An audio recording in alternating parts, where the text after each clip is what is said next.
When I first saw my sister-in-law, Catherine, she seemed really nice and had attractive features. But as I wanted to be friends with her, that feeling changed when I noticed an older lady. I wondered if she was my brother's wife's mom. Things got awkward when my sister-in-law not only cut off my greeting, but also called me an old lady. After that, my days turned into a bit of a nightmare. I'm Catherine Johnson, a regular 30-year-old homemaker. Just 4 years ago, I had a job and was really into it. I don't mean to boast, but I was well liked at work, achieving a lot and earning respect from colleagues and clients.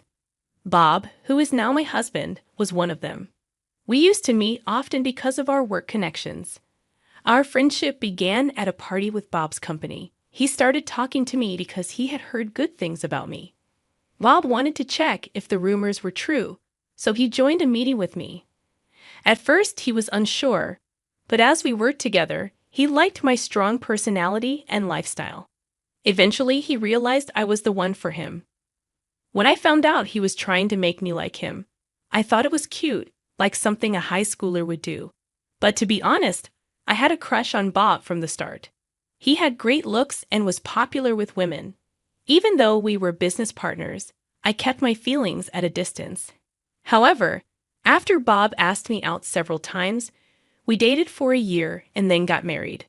Our married life was really good, and every day was happy. In the mornings, while I made breakfast, Bob would wake up with a nice expression, say good morning, and give me a warm hug. It became our routine. Even though he's older, his childlike behavior always made me feel motherly. Plus, Bob and I never argued. He never gets angry. Once, when I accidentally broke a plate he liked, he cared more about me than the plate. I always think about how kind he is. We both wanted a child, so after we got married, I decided to quit my job to focus on starting a family.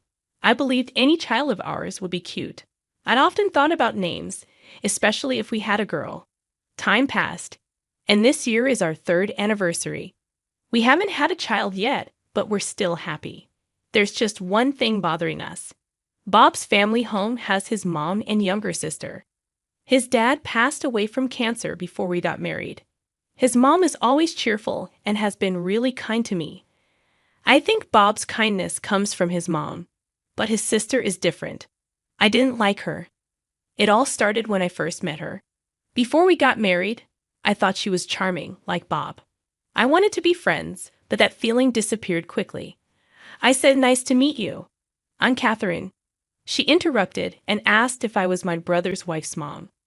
She not only cut off my greeting, but also made things awkward by calling me an old lady. When Bob tried to introduce me, she fainted in surprise and asked my age. I said 27. She didn't believe it and thought it was funny, thinking I was 50. "You look really old." That was rude. I started to doubt if this girl was really Bob's sister. She stared at me from top to bottom, judging me. I just stayed quiet until she frowned. I wasn't sure if she didn't like my face or my attitude. But she kept making mean comments about how I looked. "Your clothes are outdated. You're overweight. Your nails are messy," and more. Eventually, I just slipped down at my own feet. Bob was getting angry, something he rarely did, while his sister kept laughing. Then Bob spoke up. "Hey, what are you saying? That's really rude." She just replied, "Oh, whatever. You're so annoying." It ruined the mood. She's just plain mean, making the same kind of rude comments to Bob and their mom. They had put up with her behavior for years without expecting her to change.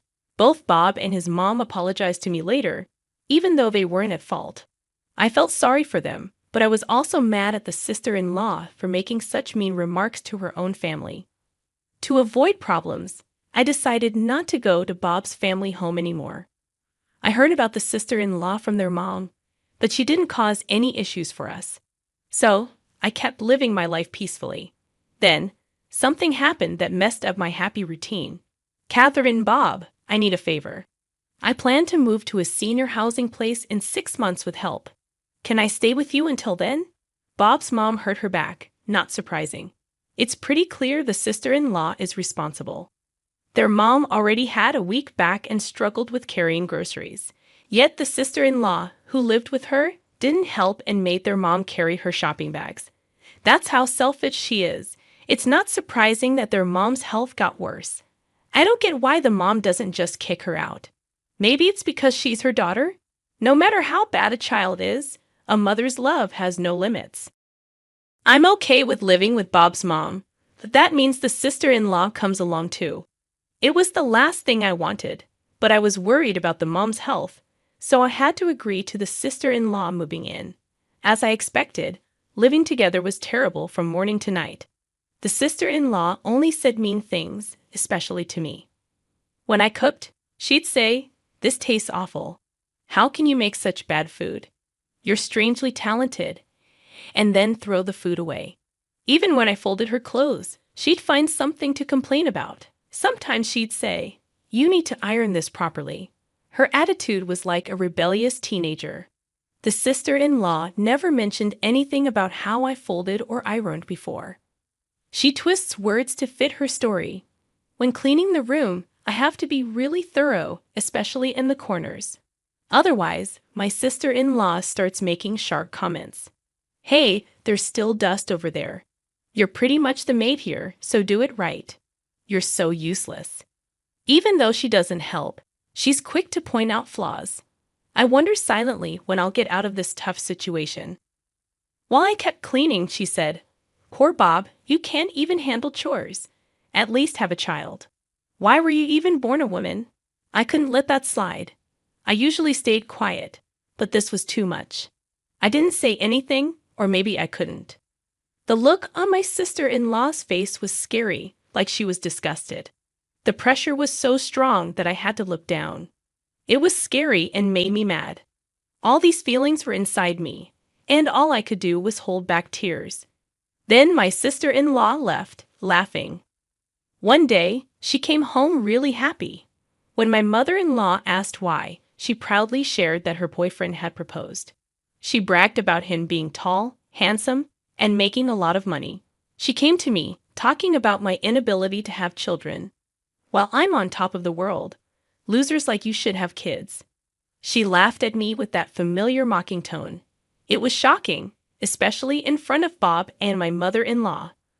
Bob got mad, but she didn't listen. I felt sick and rushed to the bathroom, tears in my eyes. From behind, she said, "Pathetic." But I didn't care. In the living room, I heard Bob and my sister-in-law arguing. My mother-in-law was next to me, patting my back and saying, "Children are a blessing. It's up to you and Bob to decide." She comforted me with tears in her eyes. I really wished my sister-in-law would get married and leave soon. One day, after visiting the doctor, I took a different route home and stopped by a popular flower shop. I was considering buying some flowers when an old colleague, Steve, noticed me. Even though I left my old job, Steve still sees me as a mentor. We occasionally text about work, but it's been 3 years since we last met. We chatted for a bit, and he shared that he's getting married soon. They had a date planned later that day. I was curious about why he was at the flower shop, but it became clear when he talked happily about his girlfriend. It made me smile too. When it was time to go, Steve picked out flowers and went to pay. While waiting, I looked at the flowers, trying to decide which ones to buy. When Steve returned, he had 2 bouquets and gave one to me as a gift. "This is for you. It's baby's breath, and it means gratitude and happiness. I've always been thankful for you, Catherine. Please continue to be there for me." With that, Steve headed to the train station.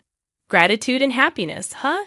I never chose flowers based on their meaning before, and I thought Steve was a warm-hearted person. I rushed home to tell my husband about this special event. When I got home, my sister-in-law wasn't there. She had gone out. I put the baby's breath in a vase and made dinner with my mother-in-law. It felt nice to have some time with just the 3 of us after a long time. With my sister-in-law away, my mother-in-law enjoyed her favorite TV show that starts at 7 p.m. that night. I told my husband about the day, and we both went to bed happy. The next morning, my sister-in-law came home with a bouquet of roses and threw them at me. She said, "Put these in a vase," and then went to her room. When I tried to put the bouquet in a vase, most of the flowers were broken or torn, so I had to throw them away. I wondered how roughly she had handled them. I started feeling sorry for her boyfriend. After taking a closer look, I recognized the bouquet wrapping. When my sister-in-law changed into her home clothes, she started talking again. I'm bringing my boyfriend over this Saturday. Make sure you dress decently, okay? Honestly, I wouldn't even want him to see you in your usual tacky outfits. Her words annoyed me, but the thought that my time with her would be short brought some relief. On the planned day, Bob and I were out shopping as my sister-in-law had asked. My mother-in-law texted to say that my sister-in-law's fiancé had arrived while we were away. She probably didn't want me to meet him. When we returned, the living room was busy. When I went to greet them, my sister-in-law gave me a nasty look. I'd accidentally made eye contact with the fiancé.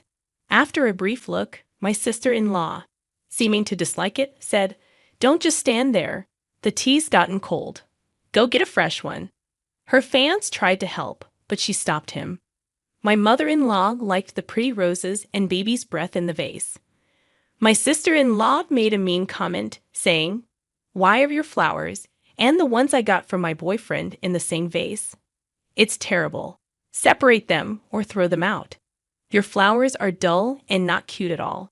She took the baby's breath from the vase and dropped it on the floor.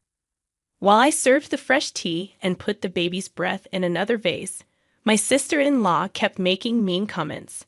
Seemingly bothered by my silence, she purposefully spilled the tea I had just poured, making a mess on the floor. The floor, which my mother-in-law and I had cleaned that morning, was now stained brown. I could see my sister-in-law looking nervous and agitated from where I stood. Bob brought a cloth to help me clean the floor. "Bob, you don't have to do this for her. Come on, let's sit and chat." The atmosphere was tense. Did my sister-in-law not realize that her words were causing problems? Her fiancé, who was watching everything, tried to defend me with his words. But of course, my sister-in-law wasn't happy about it. "Why are you defending her?" "You should only be looking at me," she said. "Things were getting worse. Isn't she your sister?" Her fiancé asked for clarification.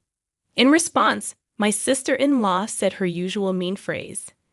"Nah, she's just the maid here, so it's okay." My mother-in-law tried to stop my sister-in-law, but as expected, it didn't work. She kept going with her usual mean comments. After she finished, her fiancé looked at her and said something surprising. "Let's break up." What? Steve was really upset. No wonder, considering he was Steve. I had a feeling that my sister-in-law was engaged to Steve. The bouquet of roses she brought home was the same one Steve had bought just the other day. Catherine is a coworker, someone I really respect, and who's kinder than anyone else. "Remember the baby's breath flower you said wasn't cute? I sent it to Catherine. Sorry for my bad taste." "Hold on. I didn't know you both worked together." My sister-in-law, who was happy a moment ago, started to panic. "Just because you didn't know, you think you can make fun of him. I'd always heard about you being mean, but Catherine isn't like that." Steve looked stern. My mother-in-law looked down, and my husband stood next to me, glaring at my sister-in-law. Everyone in the room was disappointed in her. Seeing this, my sister-in-law looked at me, hoping for support. "Is this a joke? Please tell me it is." She pulled my collar so hard it stretched my shirt. I firmly shook off her hand. "I've put up with your mean comments for so long. After everything you've done, don't come to me for help now." For the first time, I showed my true feelings towards my sister-in-law. "You've got to be kidding me. You can't do anything right. You can't even have kids. You're finished as a woman." As my sister-in-law tried to slap me, Bob stepped in and grabbed her hand. Bob, who had been silent until now, took a cup of tea and poured it over my sister-in-law's head in anger. Then he shouted at her in a low, booming voice. Bob started telling the truth about our struggles to have a baby. It wasn't me who couldn't have children, it was Bob himself. Bob had a problem that made it hard to have a baby. But with the right treatment, it got better, and now I was pregnant. Angry at my sister-in-law's mean comment, Bob told her to say sorry right away. Seeing her brother really mad for the first time, my sister-in-law was so surprised that she fell on her butt. "What's happening, Mom? You're on my side, right?" My sister-in-law held onto my mother-in-law's hand, trying to cling to her leg in a funny way, but she got pushed away. "I'm done with you. I've let a lot slide because you're my daughter, but I've had enough. Leave this house now. You're the worst daughter, you ungrateful brat." My sister-in-law thought her mom was her last friend, that even she left her. Clearly, she was shocked by this too. She ran to her room crying. Steve said he would talk to us later and left. My mother-in-law hugged me and said, "You went through a lot. You did well," while patting my head. My mother-in-law, hearing for the first time that I was pregnant, cried with a smile, saying, "Why didn't you tell me sooner? Congratulations."